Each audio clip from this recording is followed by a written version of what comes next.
those of you joining in over on YouTube, getting ready to go live on TikTok, waiting for people to join in.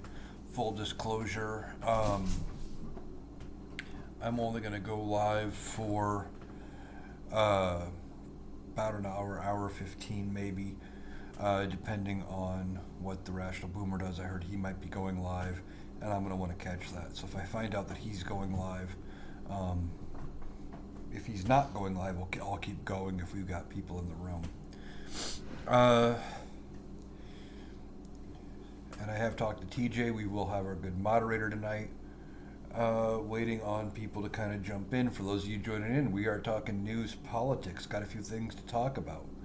We got the baffling Truth Social post by Donald Trump that came out this morning, where he said Democrats want to get rid of the popular vote and only go by the Electoral College, which is the exact opposite of reality. If you go back to just to the turn of the century, just at 2020, Democrats would have won 2 more elections if they would have gone by only by popular vote. So Donald Trump saying Democrats want to get rid of the popular vote is completely wrong. And he makes it sound like the Electoral College is something new. Well, Electoral College has been around since the beginning of our government. It is actually in, I think it's Article 2 of the Constitution. Bumble says Trump is just taunting us. Could be.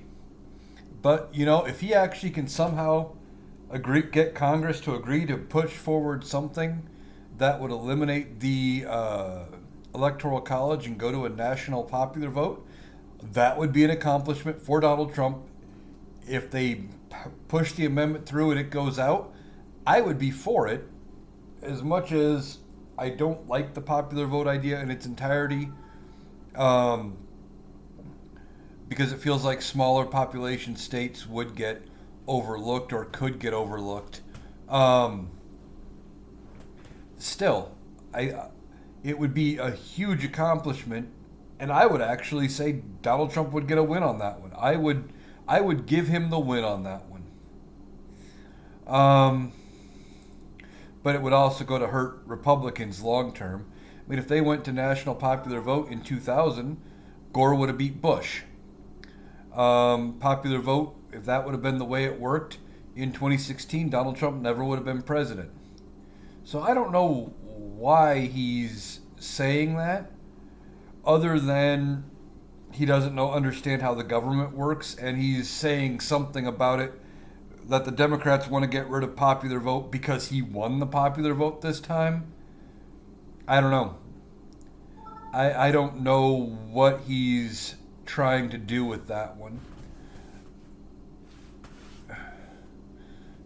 Trump entertains people and they love to be entertained. Yeah, that's a big chunk of it.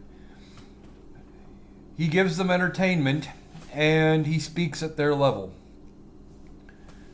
I think those are the 2 reasons why people love what he says and does a lot.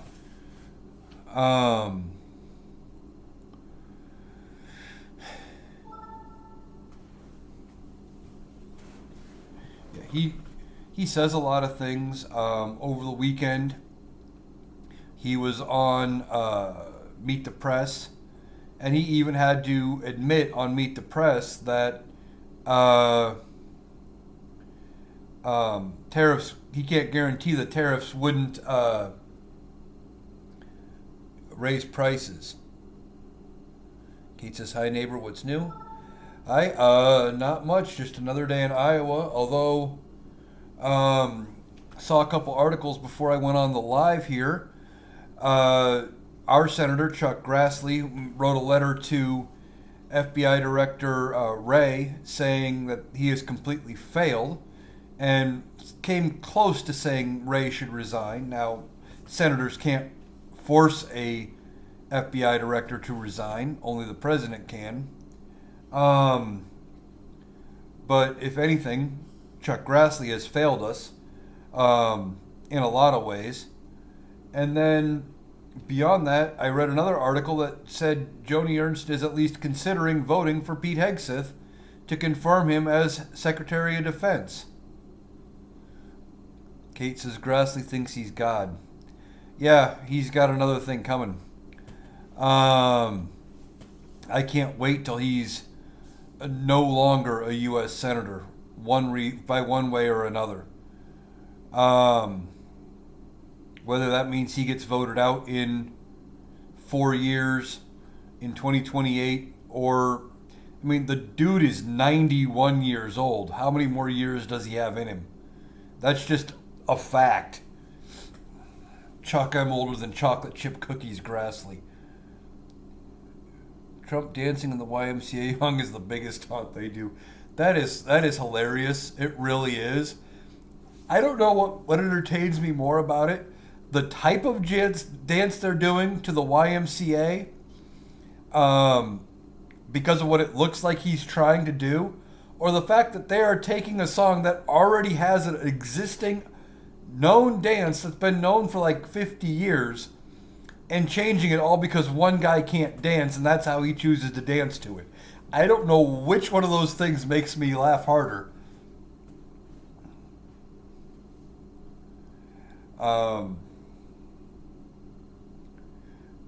then you got the church groups that are singing Madonna's Like a Prayer, and they're singing it like it's some kind of a worship song.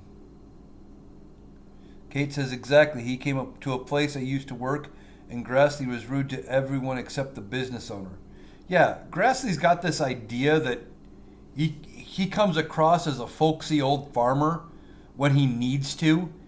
He plays up that persona. He's kind of like Larry the Cable Guy. The whole Larry the Cable Guy shtick, that's all an act. That's not really how he talks. That's not really how he thinks. The whole thing's a persona.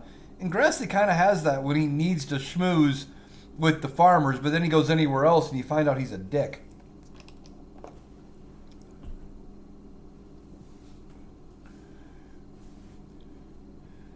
Willie says Trump can't spell YMCA. Probably can't. Even if you look at him and ask him to spell YMCA just like that, he'd probably fuck it up. Kate says he can't last forever. I'm assuming you're talking about Grassley. Yeah, I think he's 91 years old. Will be 95 when he runs again for re-election in 2028. And as of right now, he has the paperwork in. I don't know if, that's a long time. If he does run and win, does he make it that next term?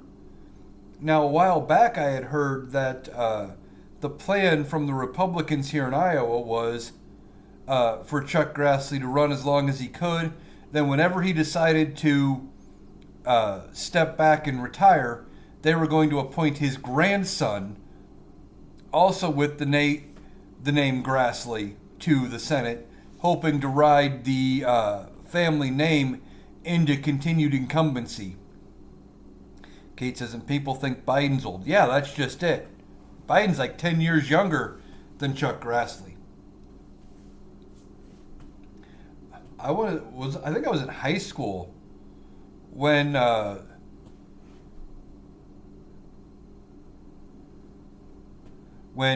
Strom Thurmond died out of the U.S. House. He was like 101. Hey, TJ's in.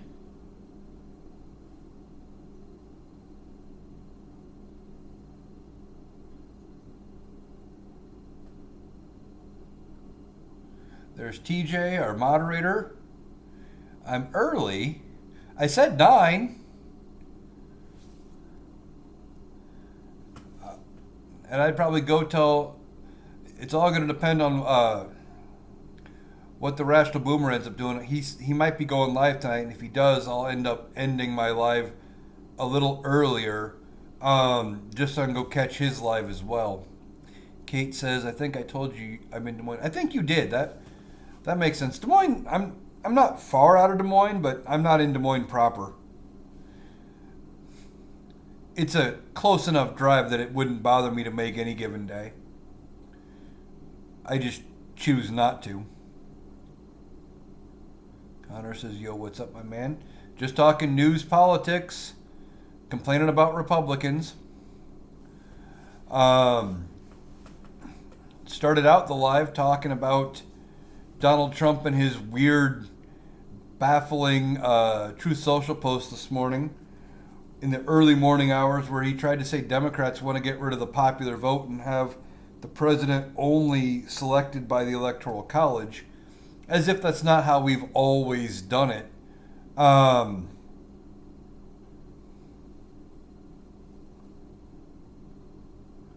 America looked back at 2020 with Trump and said, yes, I want more of that. People forgot, I think, is a big thing. I think they forgot how bad it was under Trump because they got a lot of short-term memory problems when it comes to politics. Usually it's about 6 to 9 months that Americans remember.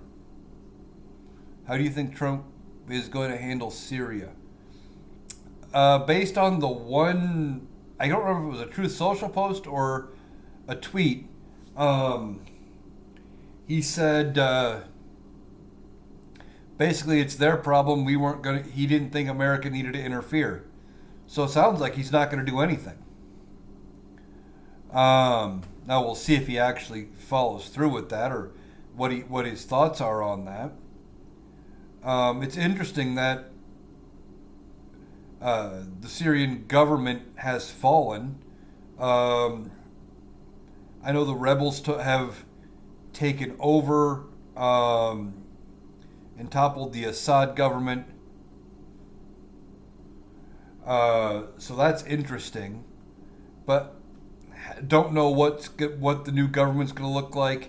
They're going to be into some turmoil for a while till that all gets hammered out. It's not like one goes, the new one comes in, and everything transfers, peacefully from one to the other. There's a transition period. Syria, I think, is going to have some problems for a little bit.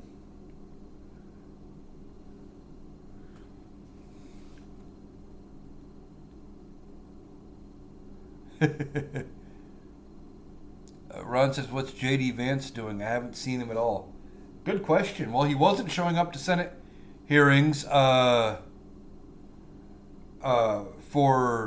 judges, so he wasn't there for that.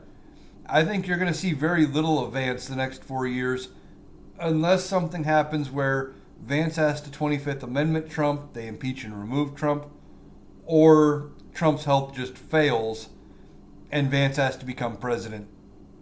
Any one of those three things, that's when you'll start seeing J.D. Vance, or when it gets close to the 2028 election and he decides to run for his own term. But the stink of Donald Trump will be all over him. I don't think he could win. Trump cannot run away from his concepts of a plan during the interview. No, he even kind of doubled down and said he had concepts of a plan for health care. I think they really want to just repeal the Affordable Care Act and repeal it first, figure out a replacement later. They want to go back to what it was like before.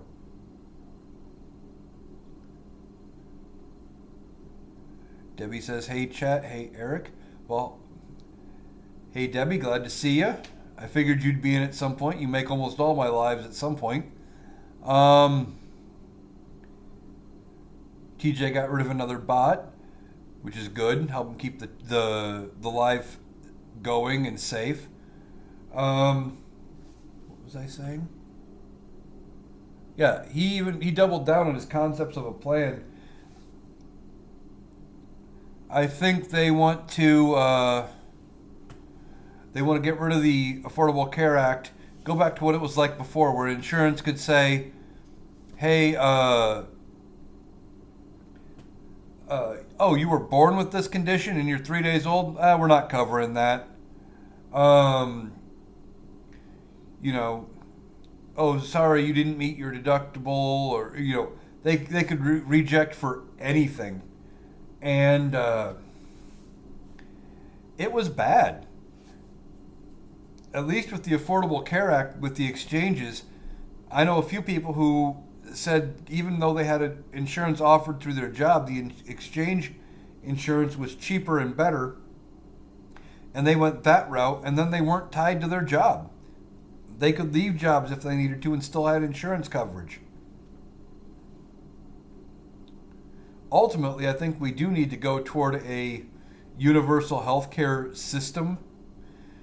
And once you go to universal healthcare and have the government being the only payer, they can set the prices and they can say, look, we know what it costs you to make the stuff.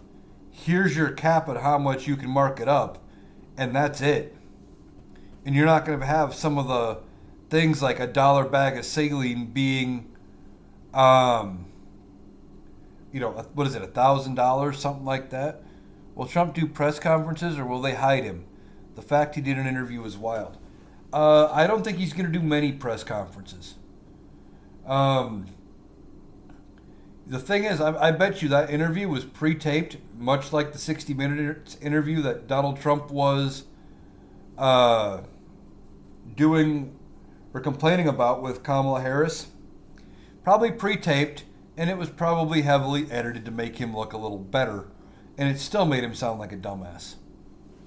Cold Motion says, myself, I need insurance for glasses, and that's about it.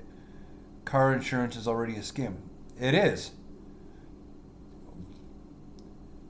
Car insurance, it's one of those things you pay into it, and you pay into it, and to pay into it until you need it. You're always wondering if it was doing the right thing. Debbie says, I tried to watch the interview but couldn't stomach it. I'll admit I didn't watch it. I read articles recapping it, but I couldn't watch it myself either.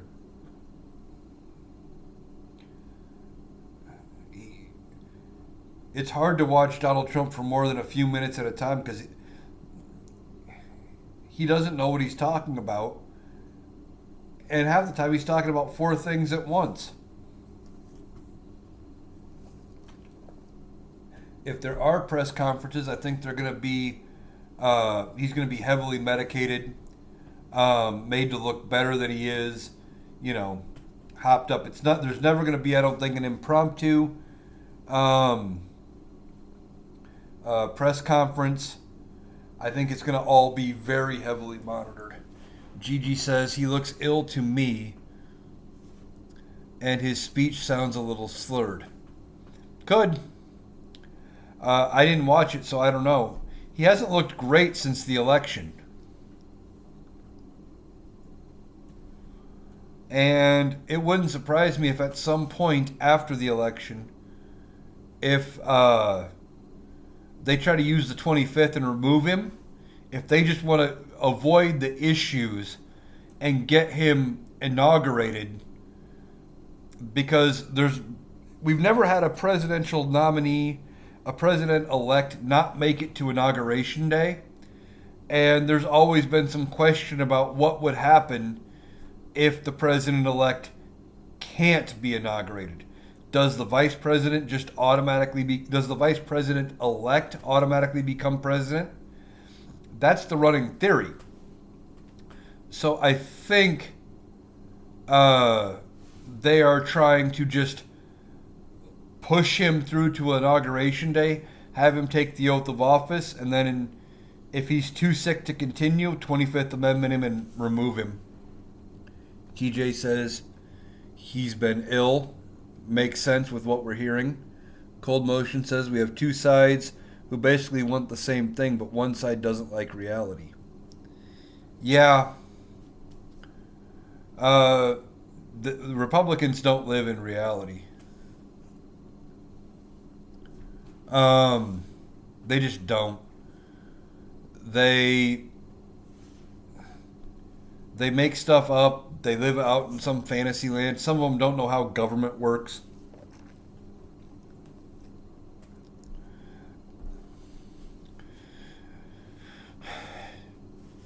Donald Trump has nominated Kash Patel to be the new head of the FBI to replace Christopher Wray, even though Christopher Wray has 3 years left on his 10-year term.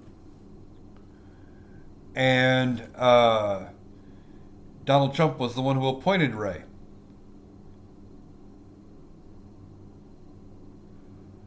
Uh, so it's going to be funny if Donald Trump is going to have to pardon another one of the only the best people that he hires. Is Donald Trump going to have to fire him?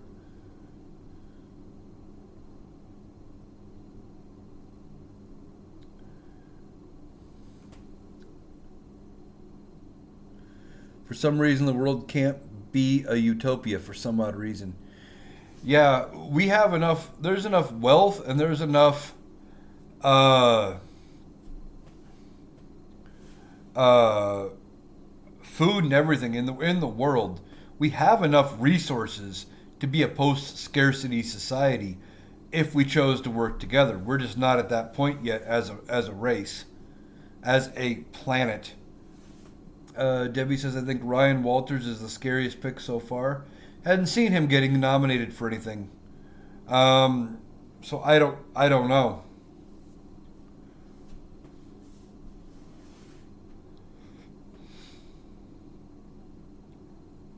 Education secretary?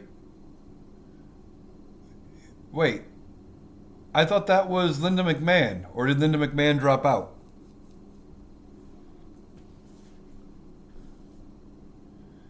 I truly believe there are some people who aren't really people, if you know what I mean. Yeah, I kind of know what you mean. Like they're lacking basic humanity. They don't care about their fellow person.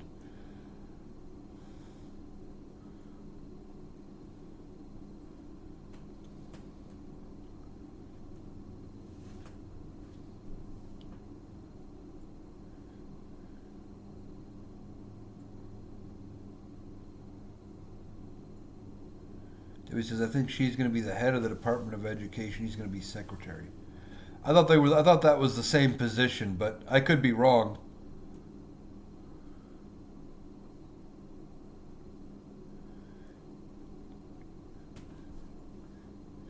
TJ tonight doing great work as always.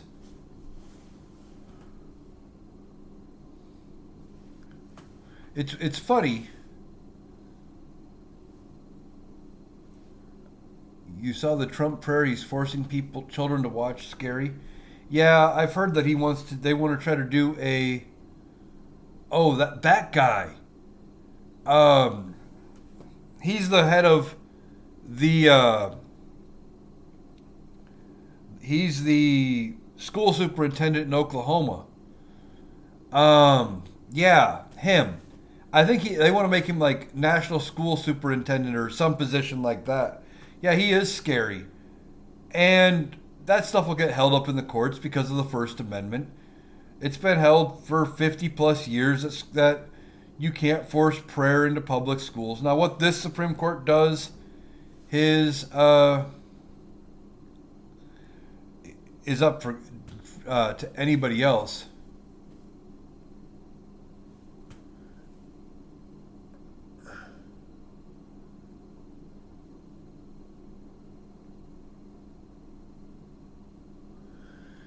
The U.S. Democrat Party is considered communist by conservatives when it really is just centered right. Yeah, by world standards, they're right of center. We are behind when it comes to a liberal agenda. And most conservatives would even be, they think like all the founding fathers would be conservative. They don't understand that by the standards of the day, the founding fathers would be very liberal. The idea that they wanted to break away from the government of England and form their own country where the power was centered on the people and not a monarchy. That's a very liberal idea.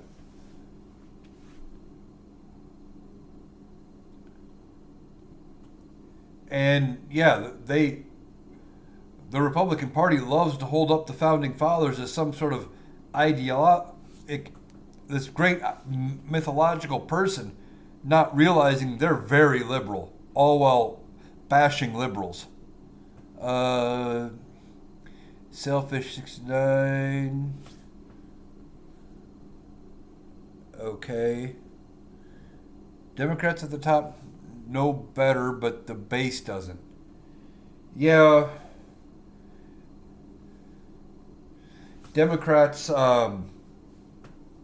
they need to do a better job of working with their base. Kentucky Governor Andy Beshear, a Democrat who is now term limited, he will be done as of 2027, I believe, in Kentucky. He got picked to be the head for 2026 of the Democratic Governors Convention and helping get more Democratic governors elected nationwide, help get better candidates, things like that. And he was talking about this idea that Democratic candidates need to start focusing on everyday working people issues, about working on jobs and health care, things like that. And he was the way he kind of talked about it, education, things like that. He was talking, kind of made it sound like he was suggesting a whole New Deal idea again. The same thing I've been talking about. Debbie says, I saw the video you did about him. Do you think he can make a difference? If they listen to him, I think he can try. He can try to make a difference. Thing is, he won in a very red state, and he won twice.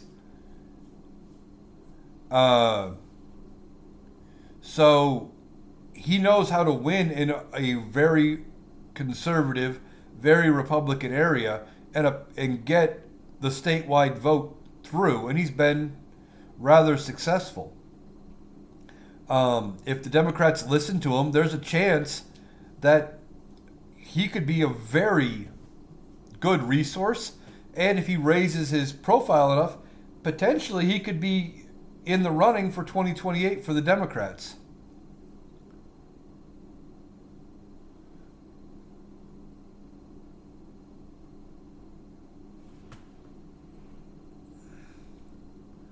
It's Cold Motion says it's odd that a person who isn't paying your bills keeps you from being happy in life. Yeah.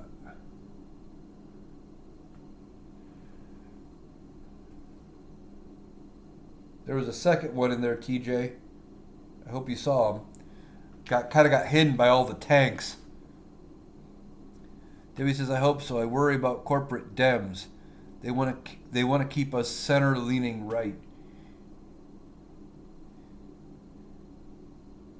Yeah, if we need to learn to go back to an idea of being more left, like an FDR. There's a reason he got elected 4 times. He helped the common people. Now, I know they've changed the Constitution since then, and no one else can get four terms. But the New Deal worked because it put safeguards in place to help people. You know.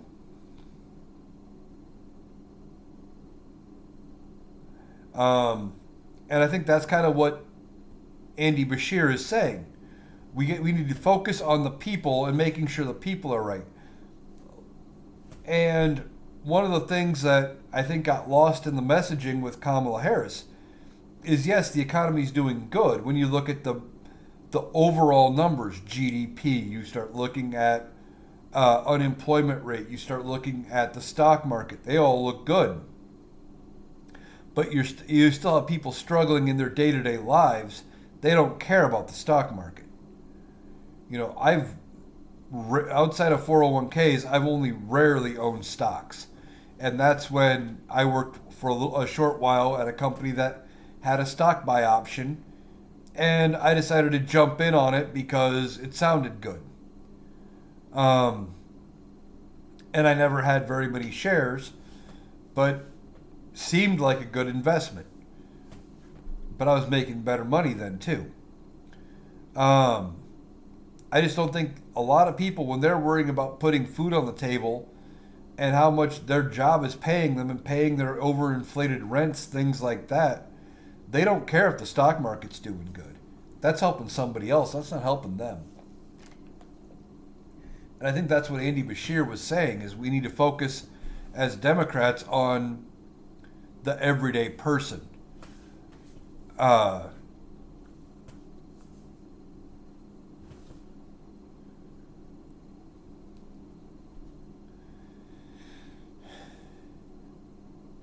Now we've got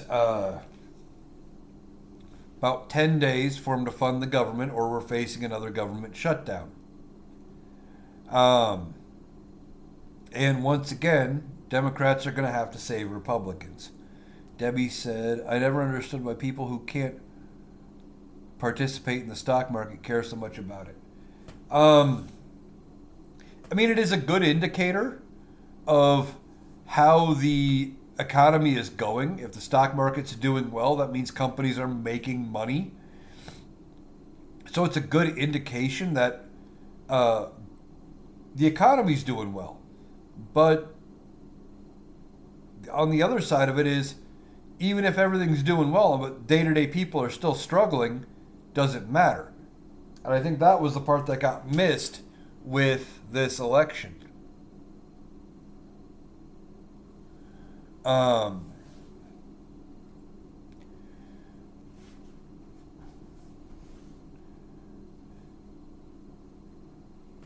Yeah, we have about 10 days till the government funding runs out. Remember, back before the election, they kicked the can down the road. Debbie says, do you think if they cared so much about the stock market, they should have voted Kamala? That wasn't the issue.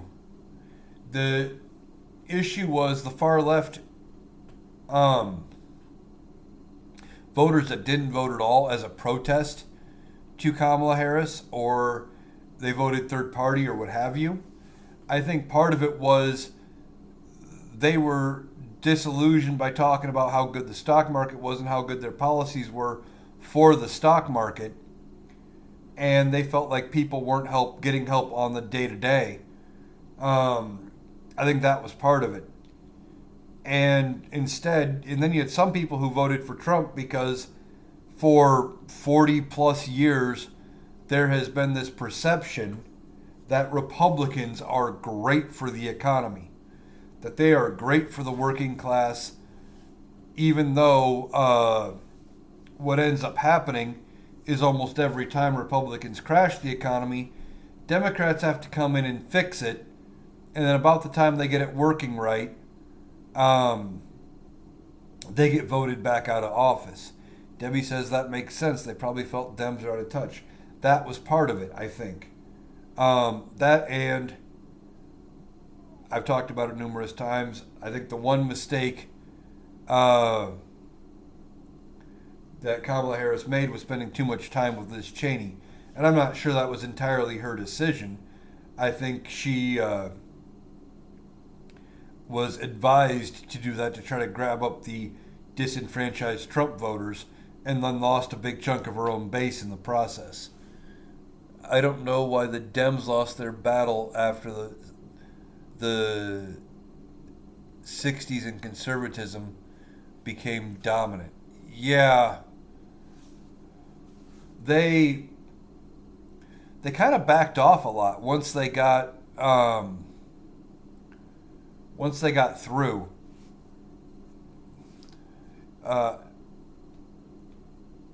I think they got hurt a lot in the 60s with JFK and LBJ and Vietnam. I think that really hurt them. And then they started getting beat by Republicans, and it kind of backed them off. TJ says, I think you're being suppressed by the algorithm. I'd believe it.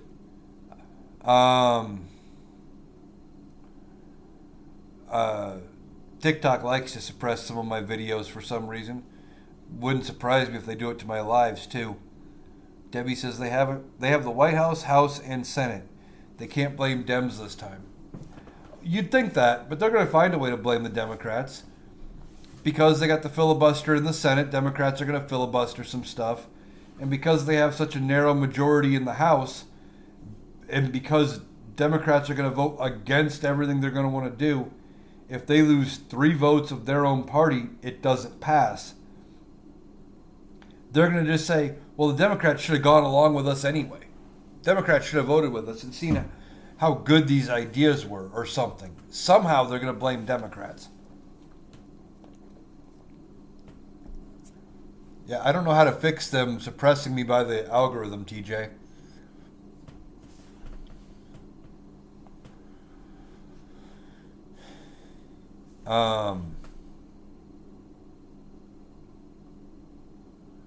Hopefully people understand how harmful Republican policies are. Yeah, Debbie, you're right. The thing is, they're going to find out when it starts to bite them in the ass. That's part of it. Like, they have to get bitten in order for it to actually affect them. But then the Democrats need to make sure they don't drop the ball when it comes to keeping up after it and showing the harmful side of the Republican policies.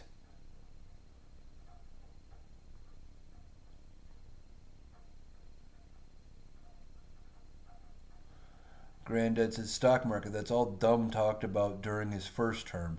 Stock market hit up. Look at now. Yeah. That was just it. All he cared about was how good the stock market was going, and they stock market's doing phenomenal right now, and it's probably going to start to crash when he gets elected.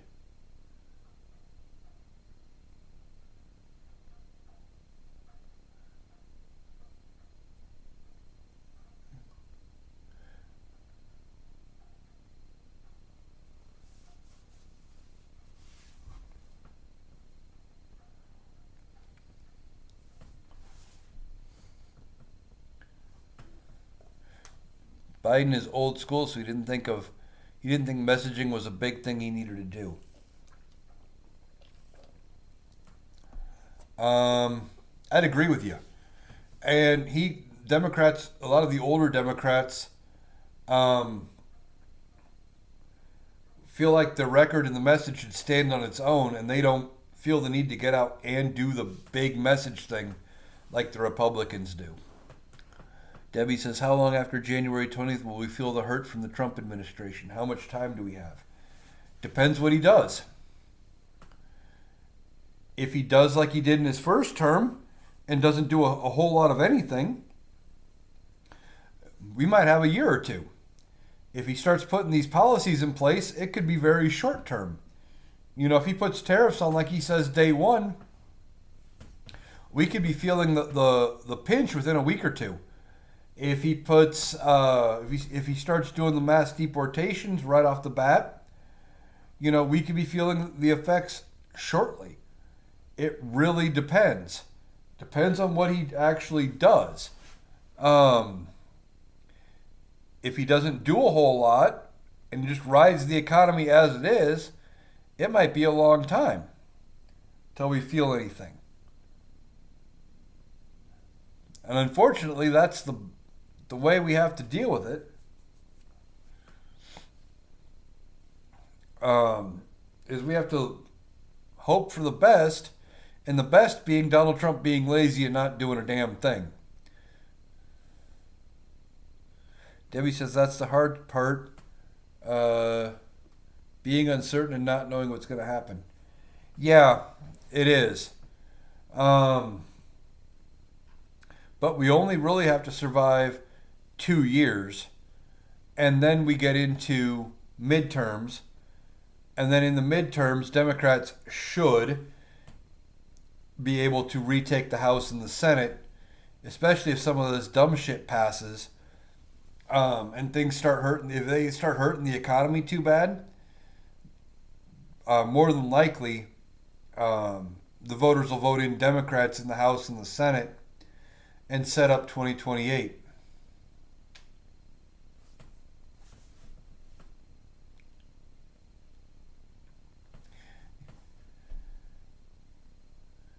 Isn't the stock market based on speculation? Um, yes and no. It is based on speculation of how good the business is going to do, but it's also based in fact and history, and it's also based in the economy. Um, because you look at, like, in order to decide whether or not you want to buy stocks, a lot of the big investors is they look into the financial records of these companies and if they're making money, um, and like how they're making money, what their projections look like, and all the financials. That's part of it. But then if the overall economy is tanking, people don't want to invest their money in the market, and they want to pull their money that's in the market out, so they start selling their stocks. So then they start selling, prices start falling, and it becomes a thing. It's a little bit of speculation about how good the economy is. Part of it has to do with how good the economy is right now, and then it's a little bit of history as far as what do the financials look like to back the company.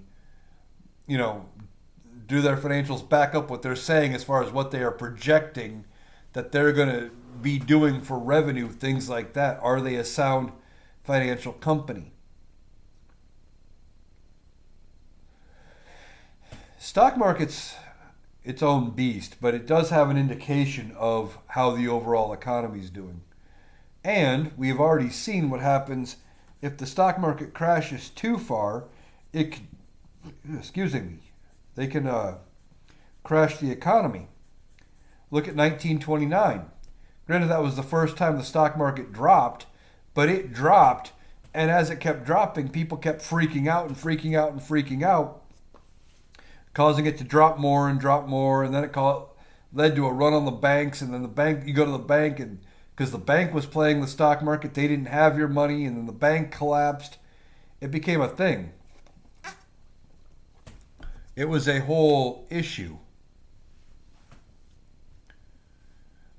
Debbie says, "Oh, okay, that makes sense. It's used to determine stability." Kind of, because they're using now and the past to predict the future. It does kind of make sense that they're looking at the stability of the economy. Republicans have gone so far right that they've managed to escape from reality. They have. Um, and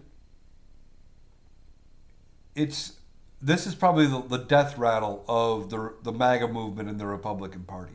Realistically, um, they are going to, once Donald Trump's gone, I don't see anybody in the Republican side that can capture the MAGA movement.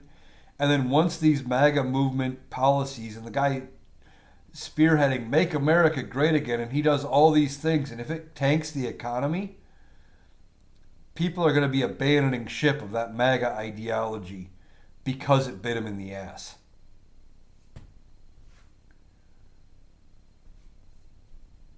Always seems to be the way that goes, is that it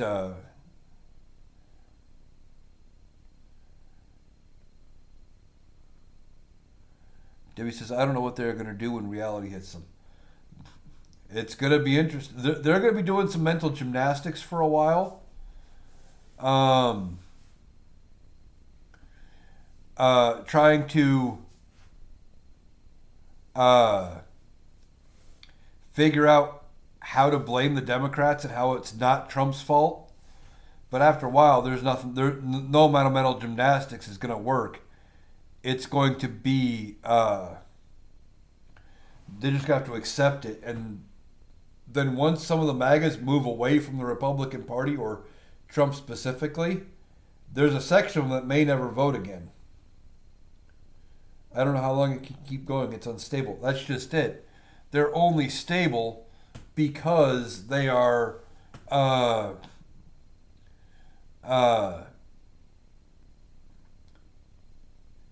they will be completely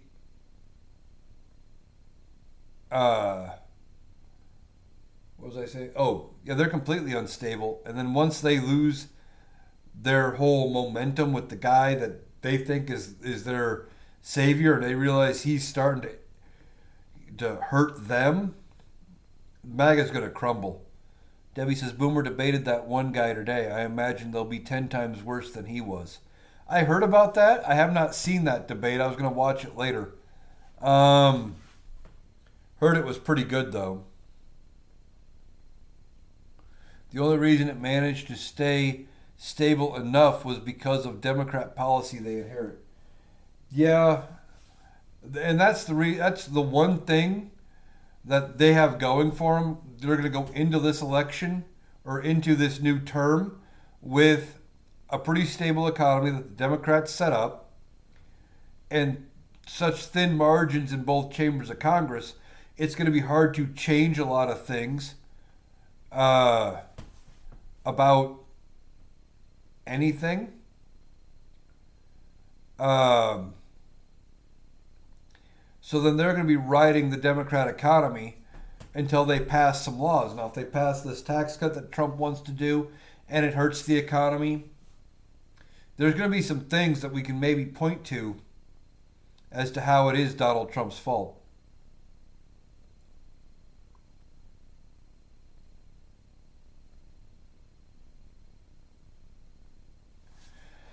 And that's what we have to do. Let's see.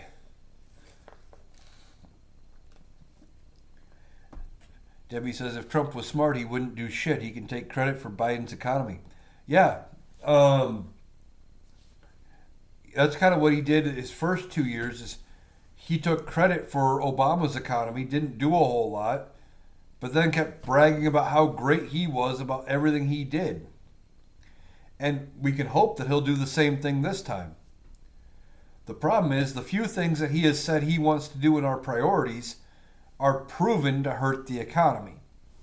The deportations, the tariffs, and the tax cut for rich people. If he does all three of those, he's not going to be able to ride Biden's economy because he is going to have tanked that economy.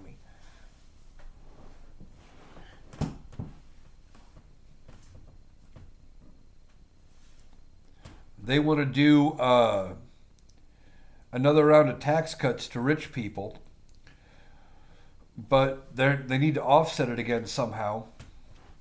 And I don't remember which Republican member of the House was talking about it. I think it was Rand Paul was saying, well, if you can't touch defense and you can't touch something else, about the only thing that's left to touch for spending cuts, you're starting to get into the VAs, and you're getting into Social Security, you're getting into Medicare, you're getting into food stamps, and you're going to have to do major cuts to those in order to pay for the tax cuts.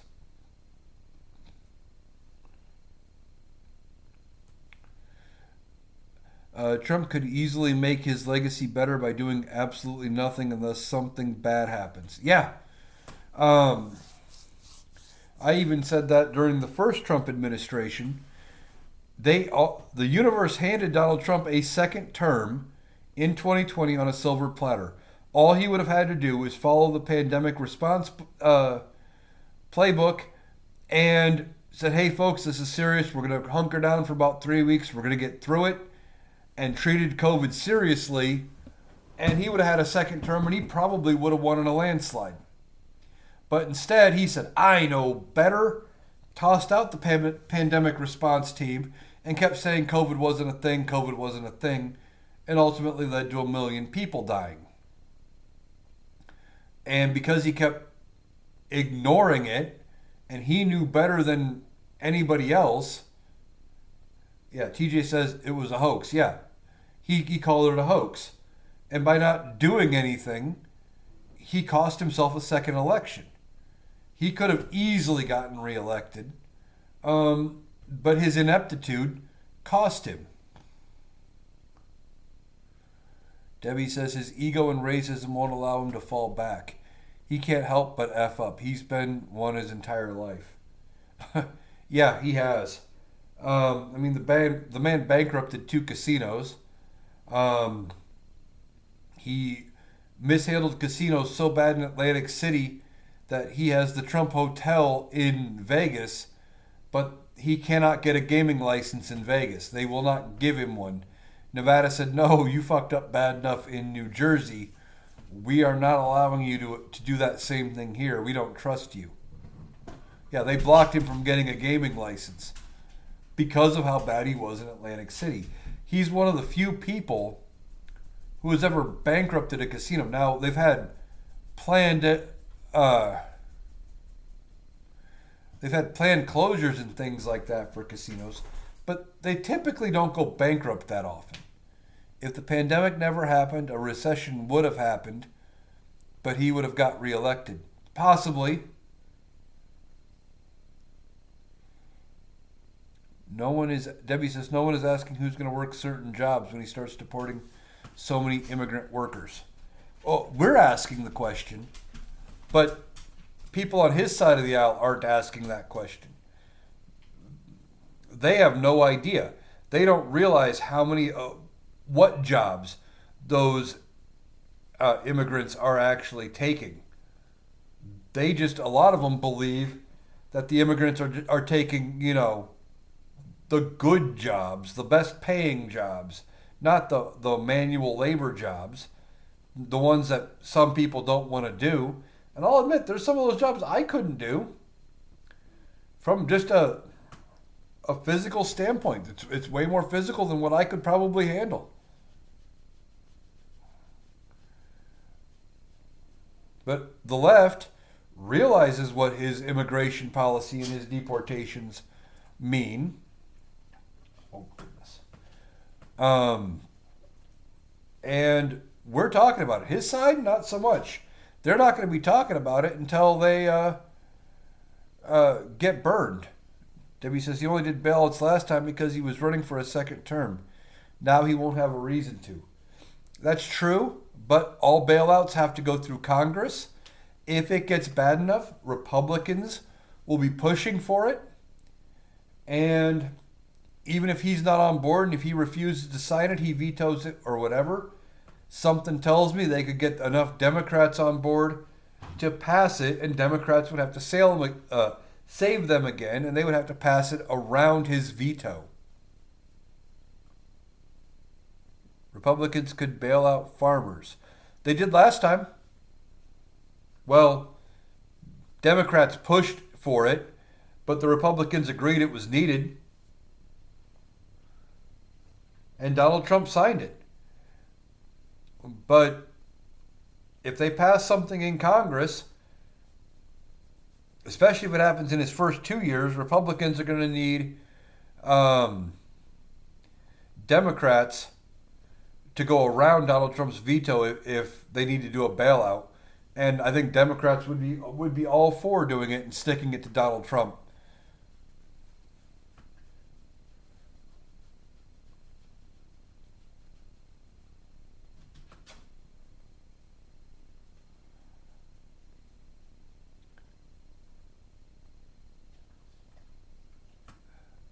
Debbie says, I didn't know that. I thought Trump did it. Oh my God, he lies so much I can't tell truth from fiction. Well, the bailout for farmers, Trump signed. He did sign it into law in his first term. So yes, you could say he did it. They didn't have to pass it around his veto. But they, they only got it done because Democrats in Congress were pushing for it. Same with stimulus checks. The 2 rounds of stimulus that we got, we only got it because Democrats were pushing for it.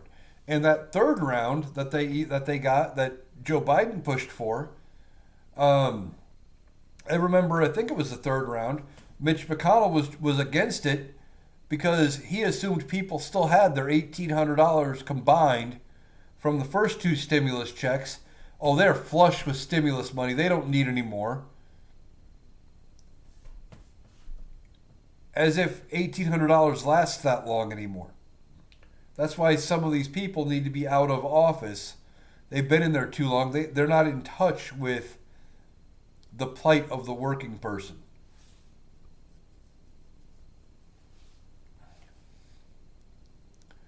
Debbie says, I remember Republicans fighting not to give the second checks. Yeah, they fought to not give the second checks, and then when they agreed, they cut the, like, Democrats were pushing for multiple thousands, and Republicans would only agree to, like, I think it was $600.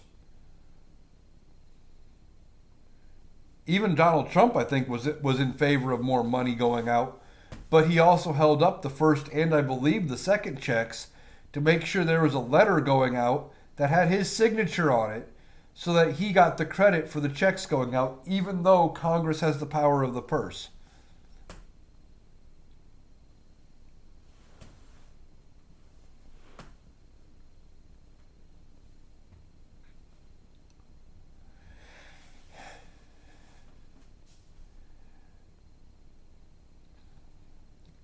Congress has the complete control when it comes to money.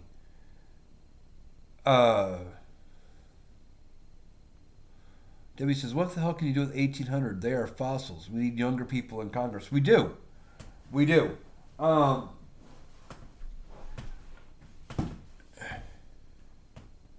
You know, they don't understand. Part of it is they don't understand because they've been there for so long, but two, unfortunately, a lot of these Congress people, they make, I don't know what the exact salary is, but it's somewhere in the neighborhood of $150,000 a year. Somewhere in that range. Well, you know, that's way above what the average people are making. TJ says age limits, not term limits. Yeah, I kind of agree with you, TJ. We've talked about it before about you don't want to give up on somebody just because they've been in there so long, because experience does matter. And the friendships you build in Congress matter. You're able to do some stuff. Now, you could, depending on how you set it up, you could actually have them do both. Because, like, you can start being a member of, I think it's the House at 25 and a senator at 30, I think. So you could, if you set the term limits high enough, it could effectively be the same thing. He wants to cut Social Security now. Yeah, Trump does.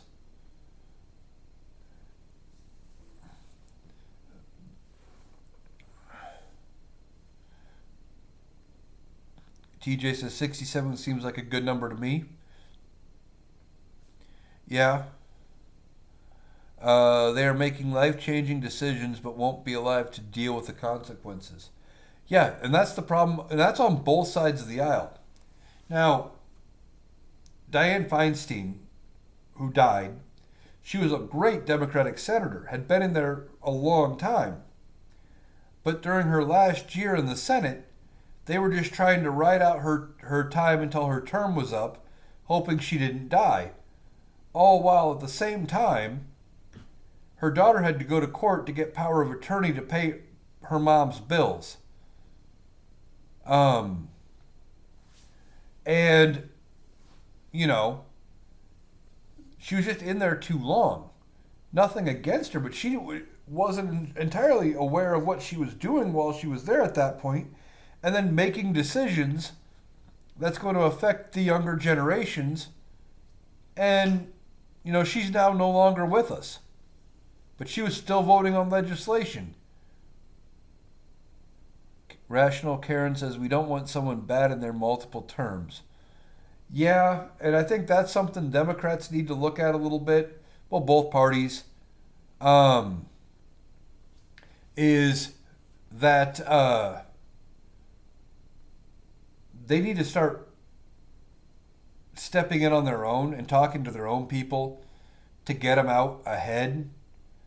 And also, if we do have somebody bad in there, you need to primary them out even if they're your own party. We also have to do a better job of vetting some of our candidates. There was another state member of the House, I believe it was, maybe it was a senator for Florida, ran as a Democrat. Election's over by about a month, will be taking her seat, has now completely switched parties to Republican. And I think Democrats need to do a better job of making sure that the people who run under their ticket aren't going to do things like that. We don't need more people like Joe Manchin and Kristen Sinema in the House and Senate. Debbie says, I thought it was cruel the way she went out. She was used for a vote. Talking about Dianne Feinstein. Yeah, they kept her in there because they needed every vote in the Senate with a 51 majority Senate. They needed her vote because they knew she would vote with Democrats every time on almost every issue. Unlike a Joe Manchin, who would constantly say things like, well, I can't run on that. I can't take that back to my state and to my voters if I vote in favor of it. And for 4 years, we dealt with him doing that kind of stuff and trying to block up the Democrats, and then chose not to run for re-election anyway and cost us a seat in the Senate. So he kind of screwed us over there all the way around. Sinema also. Yeah, Kristen Sinema, same thing. And she was only in there, what? I think didn't she win a special election to get her seat? And would have been in there for only 4 years, something like that. Because she's out already. She's gotten replaced. Debbie says, there wasn't a Dem who could have replaced her? Well, that's just it. She was a senator from California. It was a safe state. It's a safe state.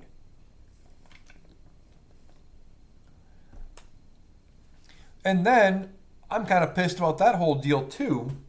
This is the establishment Democrats too. You had Dianne Feinstein, okay, they held on to her for as long as they could because they didn't want to run a different candidate. All because Adam Schiff wanted the seat. He wanted to switch from House to Senate.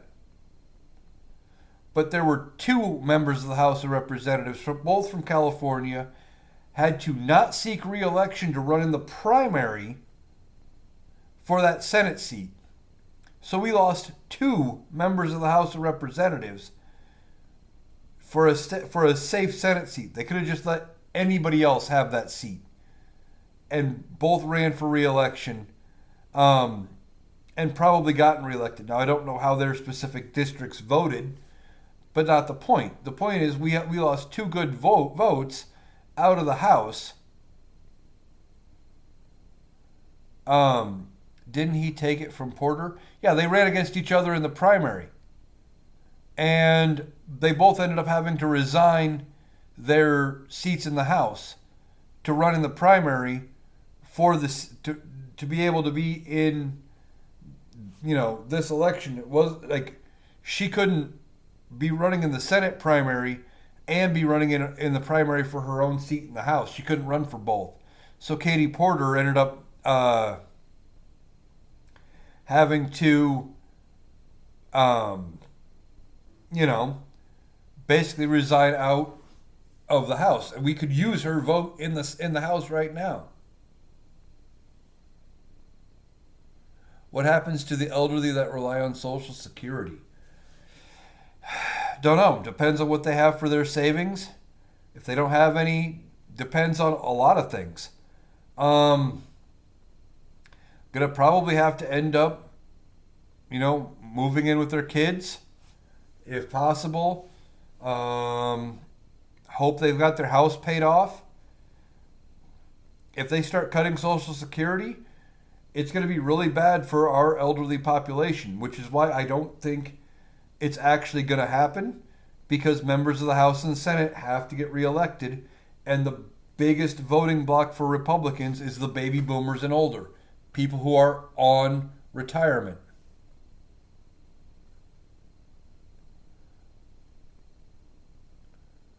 Okay, well then I'll go for a little longer than TJ.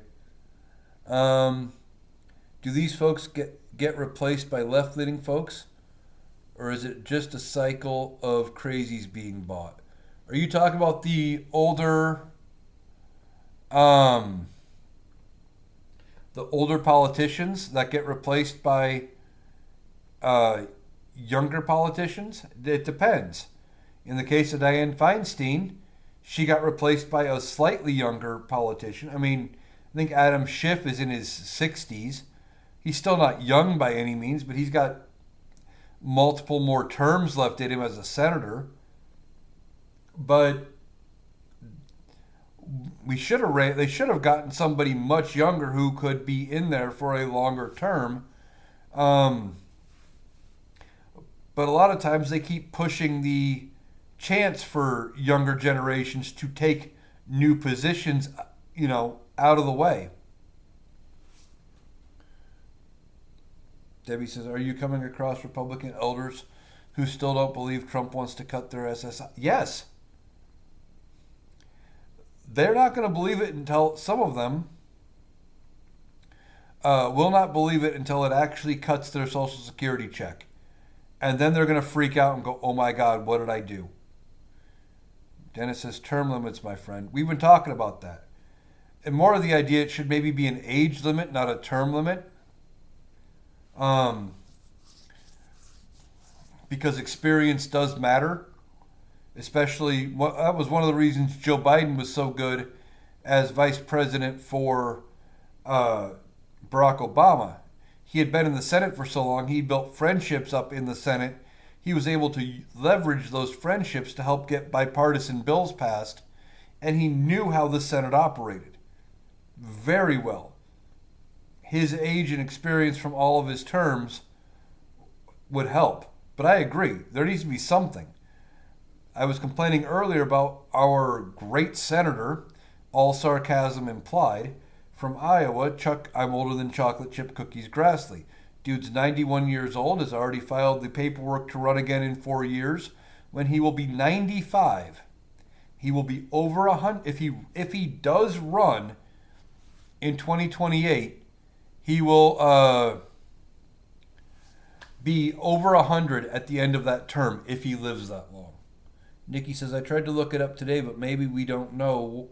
What do they expect people to do who lose benefits?" They expect them to figure it out, go back to work, live with their kids, all of that.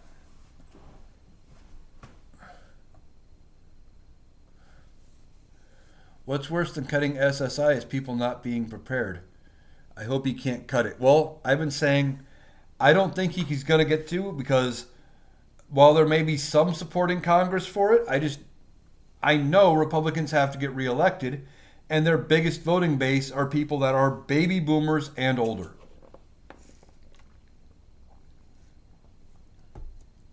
Um, 95. What? Yeah. Chuck Grassley is 91 right now. He will be 95 in 2028, and he has already filed the paperwork to run for another term as senator. Do you think he will go after Medicare and Medicaid? I think they're going to try, because they want to cut spending, but Republicans are notorious for not cutting defense spending. They want to go after Social Security, Medicare, Medicaid, food stamps, any sort of welfare program, and the VA. Could the Democratic nominee for 2028 be a national unknown? He could, or she could, potentially. Don't know. As of right now, the biggest poll that was done shows Kamala Harris as the 2028 frontrunner, but that makes sense. She's the sitting vice president, and she just ran. We're less than a month out of the election. It could be somebody we haven't thought of. I think it's ultimately going to be somebody whose name at least is semi-familiar on the national stage. Debbie says, Chuck Grassley is older than grass. No, he is older than the chocolate chip cookie. Chuck Grassi was born in 33, and the first printed recipe of the chocolate chip cookie was 1938. He is older than the chocolate chip cookie. Debbie says they want to cut food stamps too, right? Yep. They want to try. They want to try to cut food stamps and benefits because they think you're not they think everybody living and getting food stamps is eating better than anybody else, and that they're eating these 10-course gourmet meals every meal. It's just not the way it is. They have to cut our benefits to pay for millionaire and billionaire tax cuts. Yeah, because that's their priority. Their priority is benefiting the rich. They have somehow convinced the working class that benefiting the rich helps them. Because eventually those working class people will be wealthy or something. It goes all the way back to Reagan. Democrats need to come out with a better candidate who is running on a New Deal style program. Jobs, minimum wage increases, safety nets, health care. All of those left-leaning ideas, they need to run on something like that and have it be something where they say this is priority number one, not even first 100 days, first 50 days. We need to make it happen. A T voter said they think cut means red tape, not money. Yeah, they think they're going to cut, by cuts, they think it means cutting out regulations and making it, that they're not going to cut the benefits to the people, but by cutting Social Security, Medicare, they're going to cut a bunch of the cost of it as far as like staffing and wages to people working there and automation and all that kind of stuff. They don't think it means benefits. Don't you think that if people wrote to their Republican congressman that we won't vote for them next time, maybe that might work in some areas? It wouldn't work in others.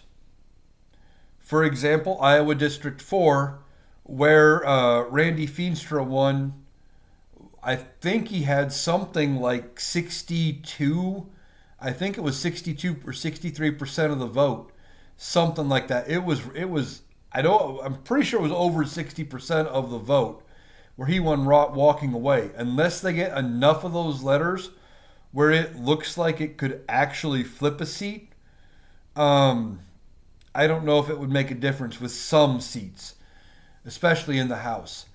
Now, Iowa's better as far as gerrymandering than others, but it's really tough getting all of the Republicans that are elected to do what you want that way because they think they're in safe districts. Rational Karen says Republicans' plan is for billionaires to own everything so middle class has no means to build wealth. Yeah, they want to go back to the company store. And if you don't know what I'm talking about, the company store was something that has long since been gone. One of the things unions fought for and got changed is in mining towns and some factory towns where right around the mine, the factory, what have you, the mining company, the factory owned the housing. They owned the general store. You bought everything from that general store. That's where you paid your rent. That's where you got your groceries. That's where you got this. That's where you got that. And the companies paid you in money that was only spendable at the company store. And it was like pennies on the dollar if you wanted to get real American money to go buy something from anywhere else. Do you need, R. Luker says, do you need congressional approval to cut Social Security, Medicare, Medicaid? Yes, you do. Because Congress has the power of the purse. If Congress passes the money to be spent, the president must spend it in the way they are directed to spend it. I just don't get what Republicans are voting for in Congress besides helping the billionaire class. That's the bulk of it. They want to help the billionaires. Nikki says Elon is outright threatening to fund political opponents if sitting congressmen don't comply. This feels like a dark comedy. Hard to believe it's real. Yeah, they're talking primaries. And ultimately, I think you're going to have some members of Congress go, okay, primary me, and see what happens. Especially when you have some districts where they don't run a Democratic opposition. You could have Democrats in the primary actually save some of these Republican incumbents that stand up to Donald Trump. It's entirely possible. Debbie says, or districts like MTG's district, they will vote for her regardless and she knows it. Yeah. Yeah, she's safe. They had a good candidate against her, and I thought there was a good chance she was going to get beat. It was within the realm of possibility, at least the way it looked. And now they're, she's definitely feeling the hurt from that.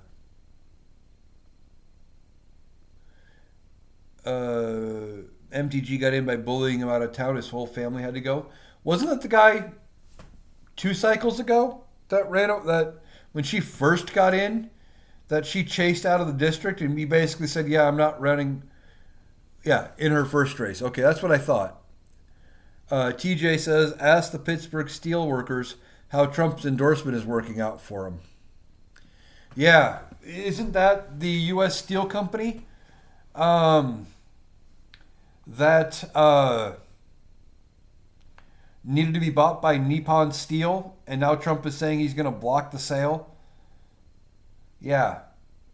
And basically they're staring at the possibility of going belly up because they're losing that much money and they could all be out of jobs.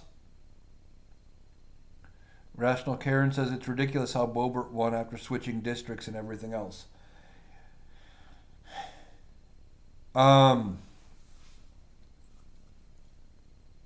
With Boebert, the problem for her was the primary. Republicans did to her what they did about what happened with Donald Trump in 2016. There was 6 Republicans in the primary field for Boebert's new district. She won the primary with 46% because all of the other Republicans voted, they split their vote 5 other ways. If they had ran one primary candidate against her, and assuming everybody voted against her, still voted against her, she would have been out of a job. That other person would have got 54% of the vote, and she would have been primaried out. But Republicans had too many people in the field. TJ says billions in upgrades out the window for the U.S. Steel. Yeah, they had a whole big thing lined up with them being bought by Nippon Steel. They were going to do a bunch of upgrades, a big investment, big money coming in, and everything. And it's at least currently looking like it's out the window. And now U.S. Steel is potentially going to be, they're wondering if they can stay in business. That's horrible. PA Union Teamsters gut punch. How's it working out? Lost jobs. Yeah, that's kind of what we're talking about. The U.S. Steel, Nippon Steel merger that is now looking like it won't happen. Now there's a chance it still could. Donald Trump changes his mind about everything on a dime anyway. He just needs the right advisor to pat him on the back and tell him he'd be a genius for saving U.S. Steel by letting him get bought out. If he gets the right person in his ear, he'll let it go through. But at least temporarily, it's looking like them backing him is blowing up in their face.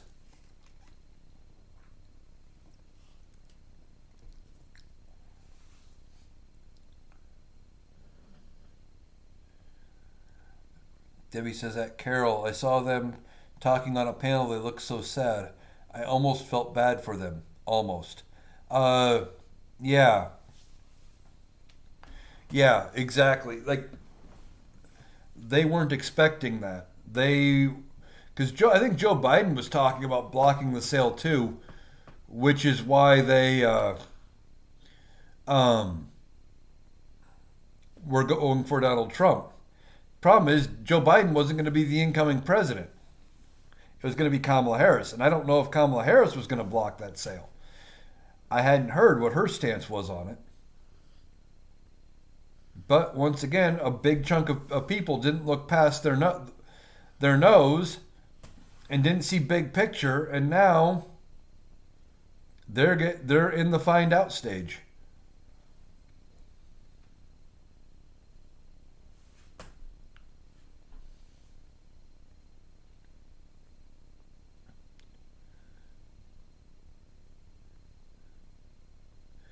Debbie said, I heard Musk said something about a bunch of us has to die to start over. Do you know about that? No, I hadn't heard that one. I know he talked about his plans for this Department of Government Efficiency. That doesn't exist and probably never will exist because Congress has to authorize it and they need to authorize the money for it. But I know he said it was going to be hard for a lot of people as they want to cut $2 trillion out of the federal budget. Um, so I don't know if that was part of that. Is the thing.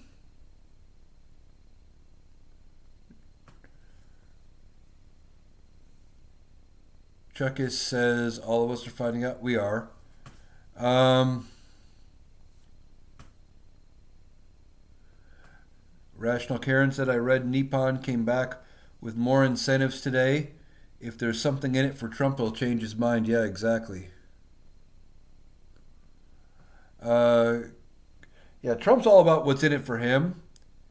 And if they, you know, if so, get the right person smacking him on the back and telling him he's a genius, then he's going to believe him. He'll lean that direction.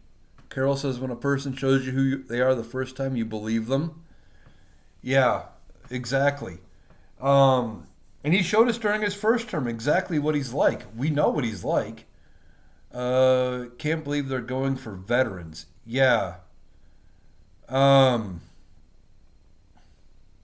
they're going after veterans. They want to cut the VA benefits. They want to do some of that, which, is horrible. We need to take care of our veterans. We need to do a better job of dealing with our veterans and making sure our veterans have the um, appropriate care. Let's see. Nikki says, I never thought I would think this thought, but it seems the tech bros are worse than T tenfold. Maybe. Um, yeah, but ultimately they're probably going to end up uh, us with J.D. Vance as president. I don't think Donald Trump survives all 4 years. I just don't think it's going to happen. Either they're going to 25th Amendment him, they're going to use him, they're going to have to impeach and remove him, or his health is just going to fail and he won't make it. Um, and depending on how J.D. Vance becomes president, depends on how much influence the tech bros have over him. If they impeach and remove Trump, I think J.D. Vance walks the line and ends up being very subdued. If they 25th him or Donald Trump just passes, I think he may have a little more. He may be a little bolder with what he's doing. 4 years later, and Trump somehow got reelected. We definitely live in some sort of psyop. Exactly. He. We saw 4 years of his presidency. Part of the problem is he was able to. Um, make such of a bluster. People forgot how bad his term was yet. Biden should have demanded a recount in swing states. Musk built the voting machines in Starlight. Yeah, I don't know how much authority Biden would have in demanding a recount, though. I think it would have had to come from the Harris campaign. Too much McDonald's eating for Trump? Yeah. That's half the problem. That's why I say I don't think he's not in the best of health. And it's only going to get worse. Rational Karen says, I believe Elon said yesterday vets get absurd the generous disability benefits he wants to cut. Yeah, I heard something about that he wants to go after disability benefits, put a cap on it, put a like a number of years cap, and then say, no, you're fine to go back to work. Doesn't matter what happened to you. And that obviously this is coming from somebody who had never served in the military. Musk never served, as far as I know. And Republicans who vote for people like Donald Trump, who was a draft dodger, who hangs around with somebody like Elon Musk who wants to cut veterans' benefits, how can they still say they're for the troops? Musk did say we will have temporary hardships. Yeah, that was in reference to cutting, $2 trillion from the federal budget. And now he's talking about vets having hardships like the rest of us. Which Apple user says Musk needs to go. Yeah, he does. And I think what's going to ultimately happen, and probably, I'd say I'm guessing 6 months, but who knows? At some point, Musk and Trump are going to butt heads because they have about the same personality. And those two personalities do not get along well enough to coexist for long. They'll butt heads, and then one of them will have to back off, and it won't be the president of the United States. So Musk will be the one to go. Nikki says, it seems Biden is exhausted. He and his family have been terrorized by MAGA unlike anything we've ever seen. Yeah.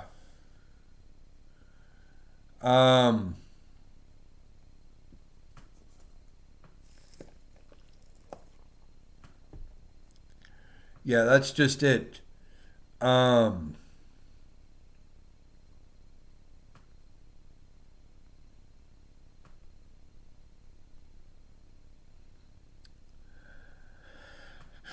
He's definitely exhausted. I think he's going to be very grateful to not be president, after January 20th. Only going to go a few more minutes here.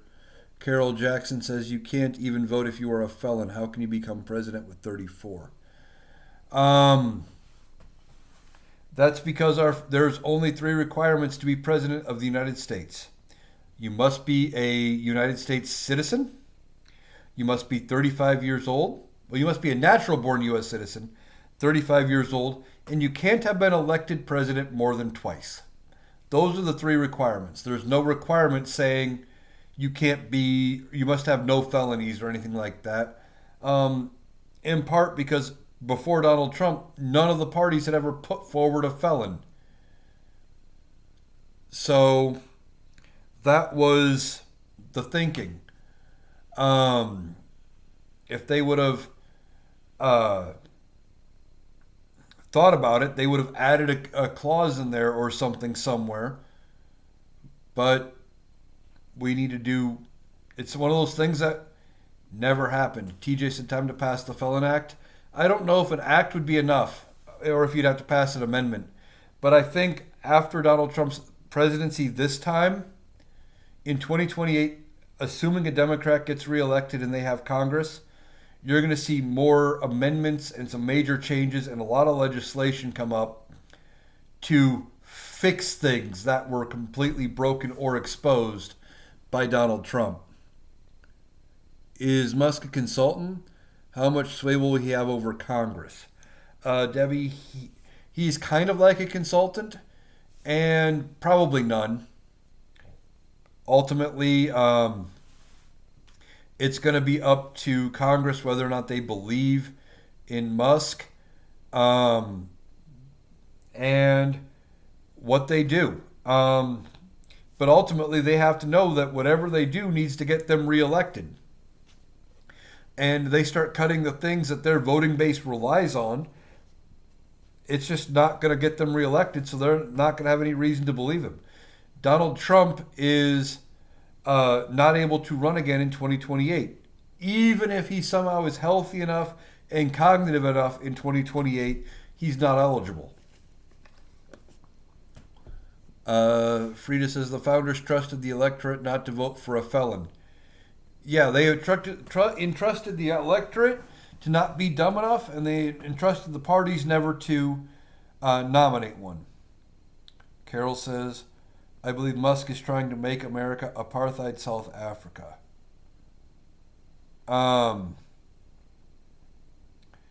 Yeah, he might be.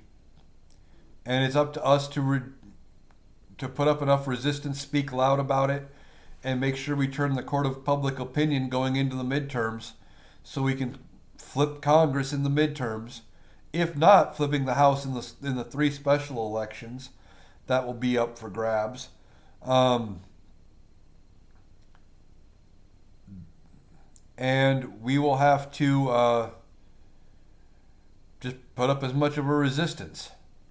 Apple user says, what if Trump won't leave after 4 years? Well, here's the thing.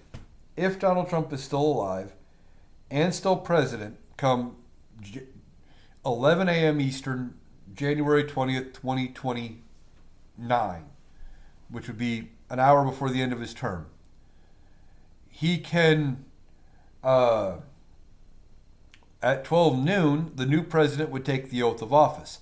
Doesn't matter where they're at, as long as it's their turn to become president, they raise their hand, they say the oath in front of a judge, they become president, they have full power of the Constitution. If Donald Trump doesn't, tries to squat in the White House at that point, now he's trespassing, and the Secret Service knows how to deal with trespassers. Now, I don't think they'd be as rough to him as they would other people, but he would have none of the power and the protection of the Constitution at that point because his term is up. And they don't have the votes to alter the Constitution to make the term 6 years or 8 years or life or anything like that. It would take 2/3 of both houses. They barely have majorities in both houses. And it would take 38 states to pass an amendment. And they don't have the state legislature. They don't have the control of state legislatures in 38 states. Rational Karen says, enjoyed your live, gave you a follow. Good night, all. Well, good night to you too. Glad you joined me. I'm going to be wrapping it up here, actually, because I want to go catch another live. The Rational Boomer, I believe, is going live here soon. I want to go catch that. So I am wrapping this one up. I appreciate everybody for taking the time to join me tonight. As I do with all my lives, I have recorded it. It will be up over on my YouTube page, Analytical Iowan on YouTube. Link is in my bio. Otherwise, it'll be up sometime later tonight. However long it takes YouTube to upload it, of course. I appreciate all the comments, all the gifts, all the follows. And like I said, I thank you for taking the time to join me. It's been a great conversation. And I will catch you guys again when I go live next time.